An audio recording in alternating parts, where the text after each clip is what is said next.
Penelitian dan pengabdian yang kita lakukan ini, bagaimana masyarakat itu bisa memonitoring pendapatan pariwisata di tempatnya supaya tidak ada kecurangan. Intinya itu aja. Jadi selama ini pariwisata itu menggunakan tiket manual ya, karcis ya. Nah, bagaimana memantaunya itu sulit. Jadi dengan penelitian pengabdian ini bagaimana kita bisa memonitoring pendapatan pariwisata itu dengan menggunakan teknologi. Nah, bagaimana penjelasannya nanti disampaikan oleh Pak Dr. Haji Muhammad Rifai.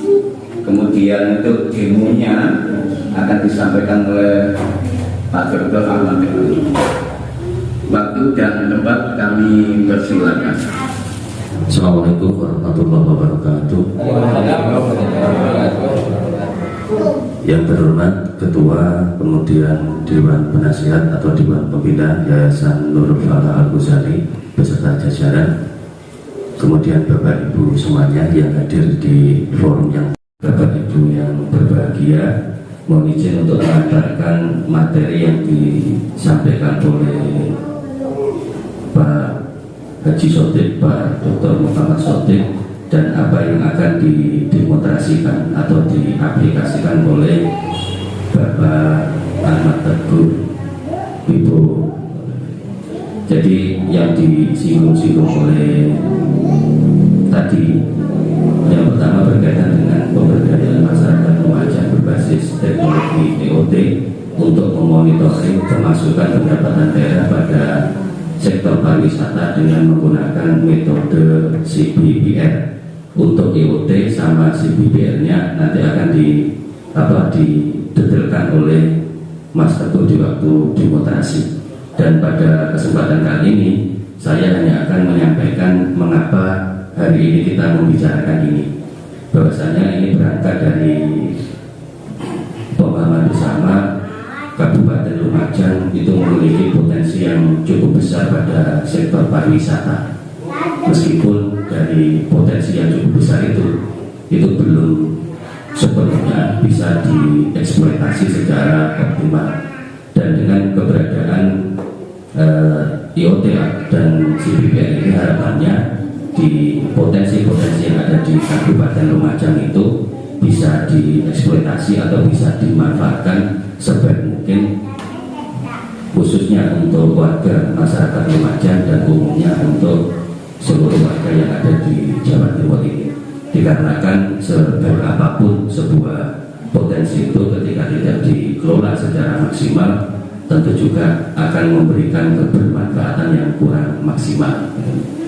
Nah, di satu sisi dengan adanya potensi tersebut sebenarnya pemerintah Kabupaten Lumajang dalam hal ini Bupati beserta jajarannya, dan kami yakin sampai kepada tingkat di desa, baik di kelurahan maupun di kepala desa beserta jajarannya, itu memiliki harapan yang sangat tinggi pada sektor pariwisata dan kewirausahaan. Dengan harapan adanya pariwisata dan kewirausahaan tersebut tentu juga akan memberikan input atau pemasukan yang signifikan untuk warganya. Dalam hal apa ya? Dalam hal untuk meningkatkan ekonomi masyarakatnya.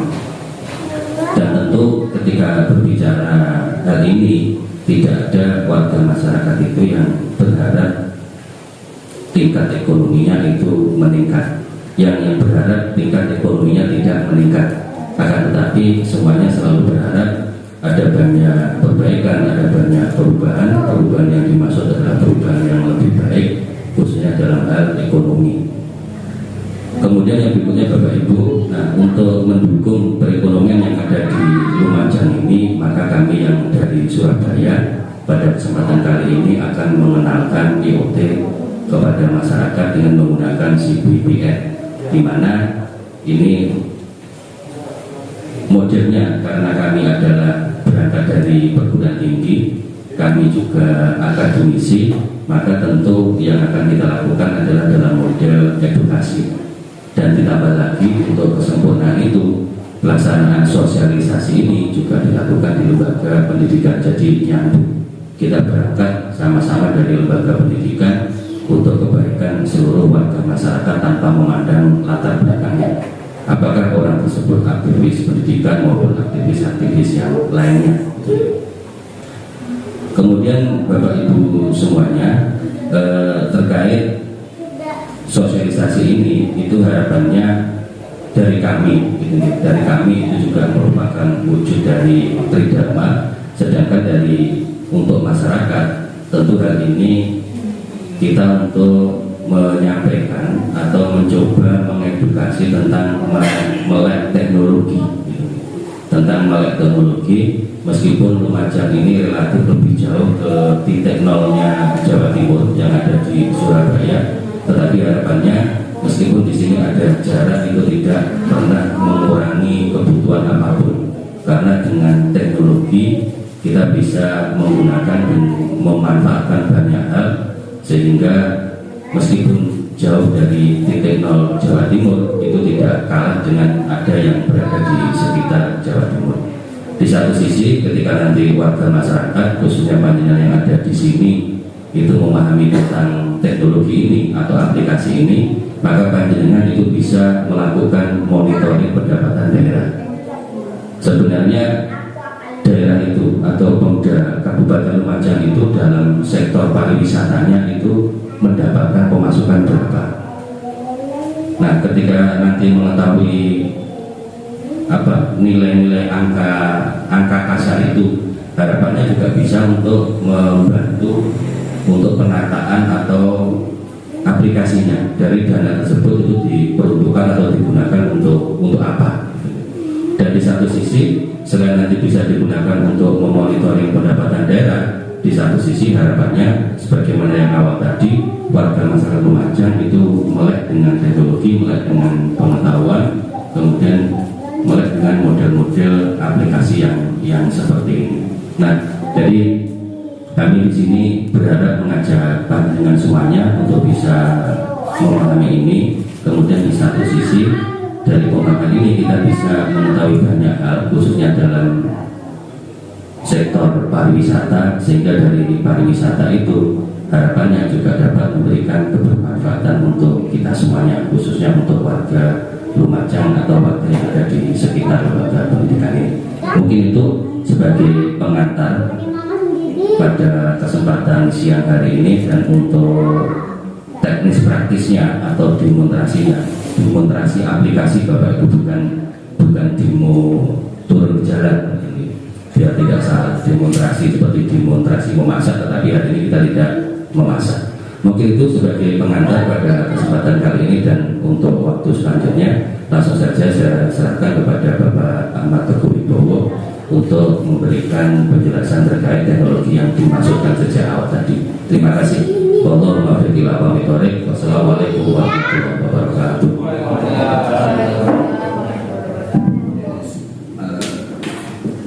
Assalamualaikum warahmatullahi wabarakatuh. Saya hormati Ketua Yayasan Nurul Falah Al-Ghazali, yang saya hormati Bapak Ibu peserta hadirin yang mengikuti FGD atau Fokus Discussion Group pada acara siang hari ini. Yang saya hormati para tim peneliti dan penelitian Wisma Surabaya. Bapak Ibu, untuk pengenalan teknologi yang dikembangkan itu sebenarnya bersumber dari pengalaman kami. Sebelum kami ke Lumajang itu, kami juga pernah melakukan kegiatan yang hampir sama seperti ini, tapi di Gresik, di Sekabul. Mungkin Bapak Ibu ada yang tahu desa Sekabul, Gresik, di sana ada Sekabul. Dan ada daerah wisata di sana itu yang dikelola oleh warganya langsung, bukan dari dinas atau dari swasta gitu ya, tapi langsung oleh warganya, sehingga kekayaan wisata alam itu akan langsung ke warganya. Permasalahannya, bagaimana warga tahu secara terbuka bahwa pendapatan desanya itu masuknya berapa? Kalau itu mungkin dikelola oleh pengurus kepala desa dan lainnya, itu kan terpercaya. Cuma kami bisa menimbulkan fitnah, karena kan harus terbuka informasi itu. Jadi semua informasi itu terbuka, Misalkan pendapatan desa ini dari pariwisata ini per hari ini mendapat berapa, itu semua orang di warga desa itu bisa melihat. Ya, seperti itu konsep baik.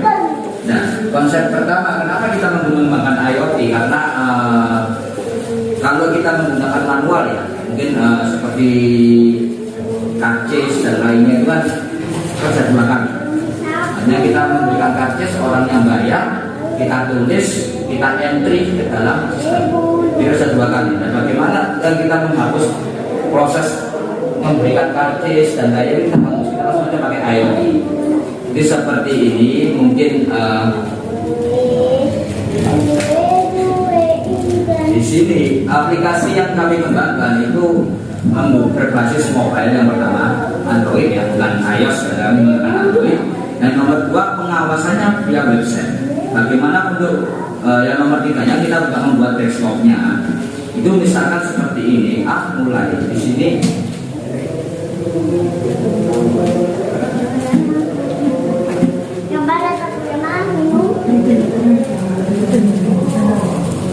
Di sini akan kelihatan jumlah wajah yang teks satu. Itu artinya bahwa ada satu pengunjung wisata yang masuk.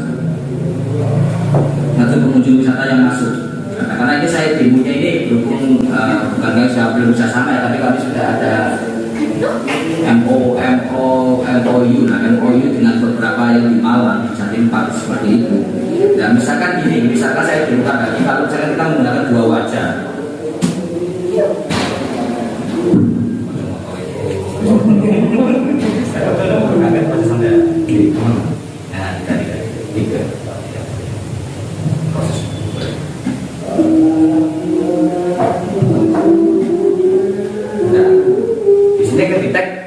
Karena nanti bergerak ya, ada 4 wajah yang didetek, sehingga ada 4 yang masuk, sehingga pada waktu kita menentukan bahwa berapa jumlah pendapatan per hari ini, itu adalah per hari ini ada 7 yang masuk, 5 yang keluar. Pendapatan per hari ini ada 700.000. Kira-kira seperti itu untuk Anda. Semua warga bisa mengecek perharinya ini berapa. Atau misalkan mau ngecek data per hari, lah mulai per bulan, tergantung warganya. Dapat 100 di bulan Mei mulai tanggal 24. Itu yang untuk pengecekan daerah, pengecekan pendapatan daerah ya. Nah, lalu bagaimana untuk penanggulangan COVID? Di sini kan kelihatan bahwa yang masuk adalah 11, yang keluar 7. Ada namanya dinas yang namanya wisata punya kuota. Bisa dipahami ya, misalkan Ranu Budali itu kuotanya adalah katakanlah 500 ya. Yang masuk juga 200. Mereka itu hati-hati dalam kuotanya. Tapi kan itu dikurangi yang keluar. Bisa dipahami ya. Nah, dengan yang keluar itu yang ada di dalam itu apakah sudah mendekati kuota? Kalau sudah mendekati kuota, maka aplikasi yang kami kembangkan di mobile ya, itu dari di sini ini berhubung ini belum ada Budali, masih semuanya di Batu. Di sini akan muncul kayak gini, nggak bisa masuk ke kabel ini. Di sini, ada Jatim Park, di sini kan kelihatan hijau ya. Nah, di sini kalau hijau itu berarti masih jauh dari kota. Kalau sudah mendekati kota, maka dia akan hampir full, maka berubah jadi kuning. Kalau merah, maka dia akan full pengunjung. Kalau hijau pun, kalau kita bisa klik seperti ini, klik seperti ini akan muncul wisatanya. Nah, kalau muncul detail wisatanya, tapi pun juga akan kalau kita klik akan muncul langsung mengarah ke tujuan wisatanya. Jadi langsung diarahkan ke Google Map lah saja ya. Kira-kira seperti itu. Itu juga untuk mempromosikan wisata-wisata. Ya kalau mungkin kalau di Batu kan nggak perlu dipromosikan ya karena sudah nasional ya. Mungkin di rumah aja kan. Kayak kemarin malam jam jam 11 malam itu diajak pasai ke Ranu Budali malam-malam itu Ranu Budali ya. Saya baru tahu ada Ranu Budali. Nah, kan orang-orang yang seperti kami yang nggak pernah ke rumah aja kan membutuhkan seperti navigasi dan lain-lainnya. Lalu untuk warga membutuhkan aplikasi yang seperti ini karena bisa mengontrol pendapatannya. Nah ini kebetulan kami juga sudah pernah, ini kami nggak jualan ya, kami hanya mempresentasikan tugas dari kampus nantinya ya. dengan bantuan atau apa, tapi hal ini sudah kami lakukan di Skapu di Gresik, ya Gresik di Skapu. Jadi kalau kami menuju ke Nurul Falah, karena Nurul Falah kan punya relasi luas dengan warga sekitar dan lalu berdalih untuk melakukan ini juga tidak dijual, kalau mau dipakai silakan, ini tugas kampus saya, gitu seperti itu. Ya. Dari sini mungkin yang bisa saya sampaikan. Akhir kalam, wassalamualaikum warahmatullahi wabarakatuh. Terima kasih Pak Dr. Muhammad Rizaki dan Pak Dr. Ahmad Dukul dan Pak Dr. Haji Husnul Prianto.